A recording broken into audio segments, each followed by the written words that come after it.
Čau! Pirmā diena nometnē ir ļoti svarīga, tāpēc es jūs iepazīstināšu ar to.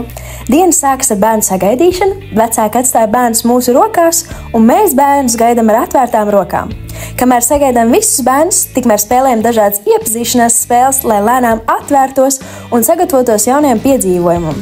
Vēlāk iepazīstinām ar dažādām valsts leģendām. 2023. gadā nometnes valsts bija Jaunzēlande, un mēs iepazīstinājām ar atbilstošo valsti un pastāstījām, kādi ir plāni visai nākošajai nedēļai. Tā kā nometnes valsts ir Jaunzēlande, tad mēs iepazīstinām ar dažādiem interesantiem vārdiem. Lai bērnus ieinteresētu vairāk, sniedzam iespēju nogaršot gardumus, kas iecienoti atbilstošajai valstī. Vēlāk obligāti pastāstam drošības noteikumus, kas ir ļoti svarīgi pirmajai dienai. Tad sniedzam bērniem pirmo no 4 kartes gabaliem, kurus meklējam visas nometnes laikā. Tajā arī ir paslēpta leģenda, kuru atklājam nometnes beigās. Pirmo gabalu pielīmējam kartei klāt. Un tad jau ir sākusies diena, un mēs turpinam to ar dažādām aktivitātēm. Atā!